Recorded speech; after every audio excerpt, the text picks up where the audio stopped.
Praise the lord. ఈరోజు దేవుని వాక్యం కీర్తనలు 140వ అధ్యాయం 1వ వచనం నుండి 13వ వచనం వరకు. యెహోవా దుష్టుల చేతిలో నుండి నన్ను విడిపింపము, బలాత్కారము చేయువారి చేతిలో పడకుండా నన్ను కాపాడుము. వారు తమ హృదయములలో అపాయకరమైన యోచనలు చేయుదురు, వారు నిత్యము యుద్ధము రేప చూచుచుందురు. పాము నాలుక వలె వారు తమ నాలుకలు వాడు చేయుదురు, వారి పెదవుల క్రింద సర్ప విషం ఉన్నది. యెహోవా, భక్తిహీనుల చేతిలో పడకుండా నన్ను కాపాడుము, బలాత్కారము చేయువారి చేతిలో నుండి నన్ను రక్షింపము. నేను అడుగు జారిపడినట్లు చేయుటకు వారు ఉద్దేశించుచున్నారు. గర్విష్ఠులు నా కొరకు ఉరిని తాళ్లను చాటుగా ఒడ్డియున్నారు. వారు త్రోవ పక్కన వలపరిచియున్నారు, నన్ను పట్టుకున్నట్టుకై ఉచ్చులు నొగ్గియున్నారు.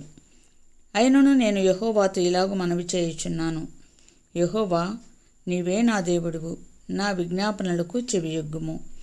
ప్రభువైన యెహోవా నా రక్షణ దుర్గము, యుద్ధ దినమున నీవు నా తలను కాయుదువు. యెహోవా, భక్తిహీనుల కోరికలను తీర్చకము, వారు అతిశయించుకున్నట్లు వారి ఆలోచనను కొనసాగింపకము. నన్ను చుట్టుకుని వారు తల ఎత్తి నీడల వారి పెదవుల చేటు వారిని ముంచునుగాక. కనకనలాడు నిప్పులు వారి మీద వేయబడునుగాక. వారు తిరిగి లేవకున్నట్లు అగ్నిగుండములో వారు కూల్చబడుదురుగాక, అగాధ జలములలోనికి త్రోయబడుదురుగాక. కొండెములాడువారు భూమి మీద స్థిరపడకుందురుగాక. ఆపత్తు బలాత్కారాలను తరిమి వారిని పడద్రోయునుగాక. బాధింపబడి వారి పక్షమున యెహోవా వ్యాజ్యమాడుననియు, దరిద్రులకు ఆయన న్యాయము తీర్చుననియు నేను ఎరుగుదును.